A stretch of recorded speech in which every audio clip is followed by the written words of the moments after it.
afraid of the dark.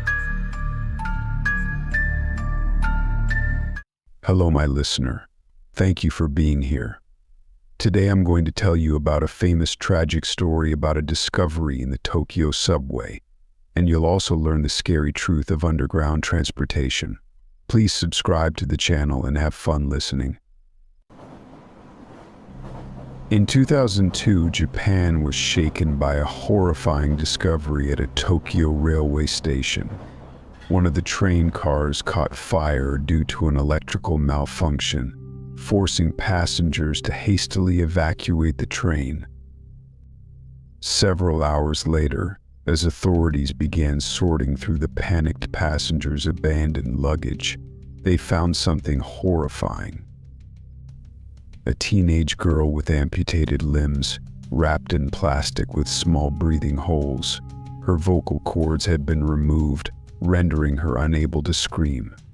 Remarkably, there were no signs of violence on her, and her health was not in jeopardy. Her body was mutilated but in relatively good condition. The girl was wrapped in the same plastic used for packaging toys. Written on the wrapping with a marker was the number 72, and inside the same bag was a notebook listing her allergies, menstrual cycle calendar, and other health-related information. Despite police efforts to extract information from her about those who had done this to her, their attempts were futile. She couldn't speak or write, lacking any other means of communication. 6 years later, now a 20-year-old woman, she finally managed to share the events of her past. The woman's name was Kikumi Totoro. She had been reported missing since 1999 from her school.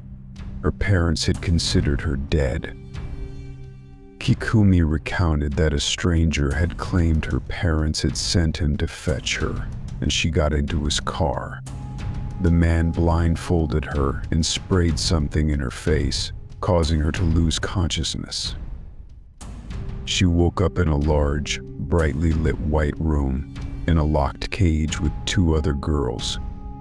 In the center of the room was an operating table, with a person in surgical attire holding an electric saw, preparing to amputate the leg of a girl lying before them. One of the girl's legs had been amputated previously, and her arm, judging by the bandages, had been recently. Most horrifying for Kikumi was the sight of other girls lying along the far wall, having already undergone the operation. Despite being motionless, they were breathing and blinking. Witnessing this, Kikumi lost consciousness. She regained consciousness on a bed to which she was tied. To her horror, she couldn't utter a word.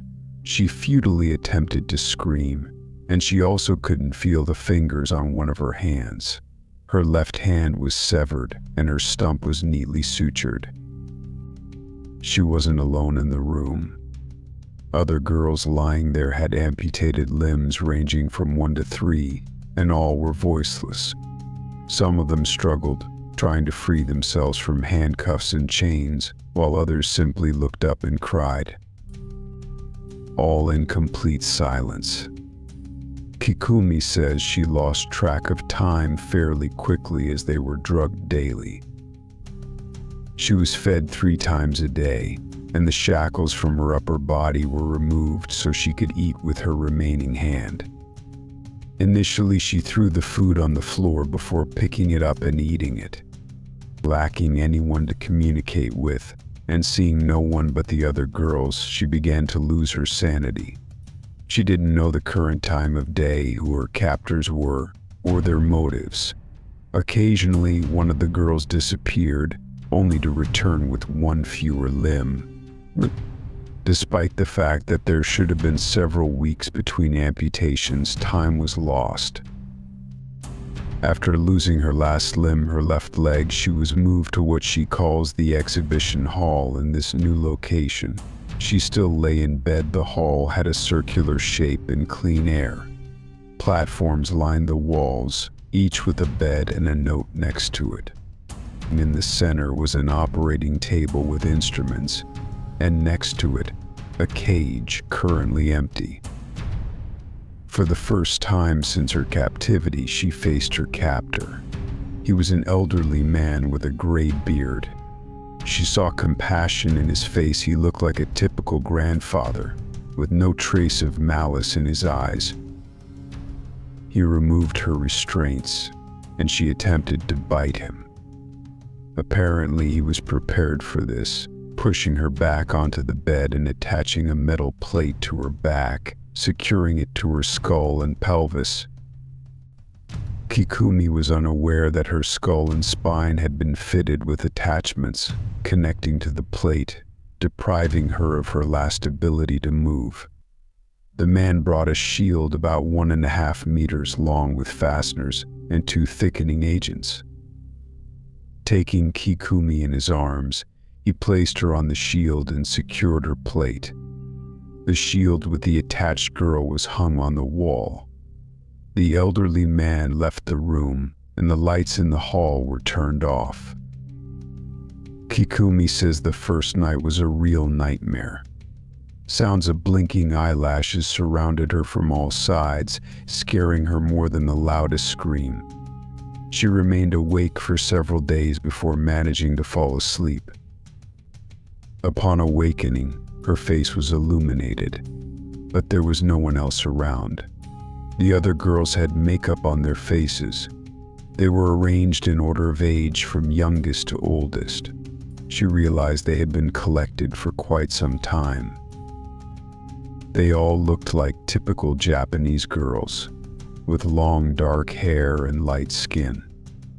The man returned to the hall with a bottle containing some liquid. He approached each of them in turn, pouring its contents into their mouths. Afterward, he made another round, this time giving them water, and another round checking their condition.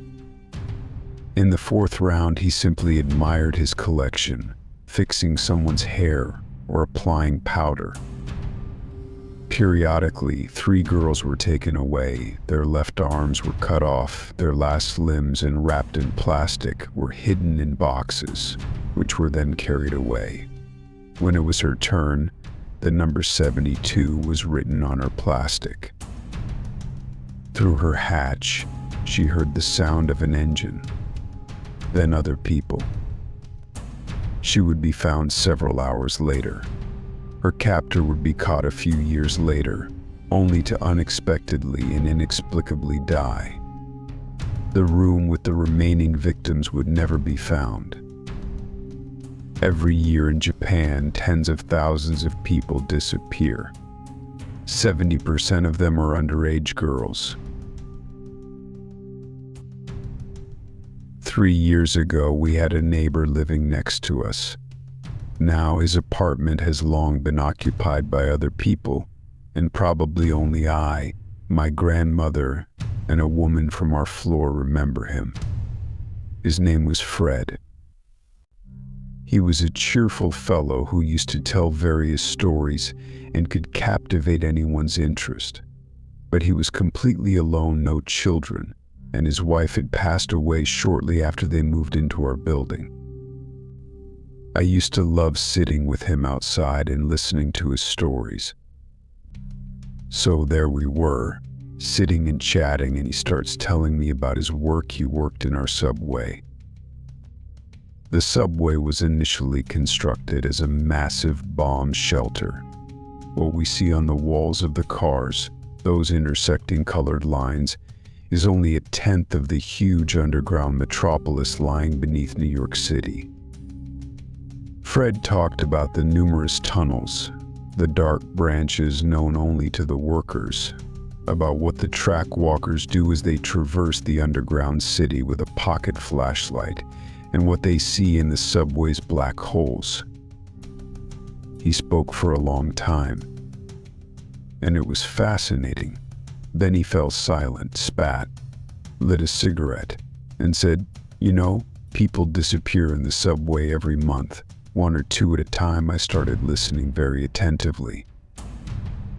Indeed, people disappear. but it's almost unnoticeable. Usually it's homeless people who stay overnight to keep warm, or the workers themselves track walkers, like my Uncle Fred. You passengers aren't very observant. You ride, read newspapers, listen to music, but if you were more observant, you would notice them. Who are they? I asked. The real inhabitants, the permanent residents of the subway. We are just guests there. They have their own life, and whoever disturbs them becomes their food. They often watch us from the black holes of the collectors and ventilation shafts. We sometimes find all sorts of nastiness in the tunnels. Rags soaked in blood, equal-sized pieces of meat. They blame it on stray dogs or other animals, saying they wandered in and got hit by trains. But interestingly, they quickly cover up this information. And it's no wonder the subway pays its workers well, otherwise they would have scattered long ago. And also be more attentive. Anything can happen. Don't wander late. I was studying in New York on the evening shift and returned home late. And if you're standing on an empty platform, stand as close to the middle as possible. It's safer after the conversation. I felt quite uncomfortable, but I didn't take it too seriously. Some time passed. I was returning from my mom's. As usual, I called Fred's apartment, greeted him. The door was opened by a young woman. I was surprised it was the neighbor's niece, who hadn't visited him for many years. I asked where Fred was. She leaned toward me and said, "Don't you know? He disappeared during the night shift. He went to work on the bypass of a spare tunnel and never came back. Later they found his gloves and flashlight on the tracks. Maybe he fell somewhere. Who knows how many holes there are. I hope they find the body, at least we can bury him, ... And she slammed the door. I felt so sad. I knew for sure that Uncle Fred would never return from the underground city.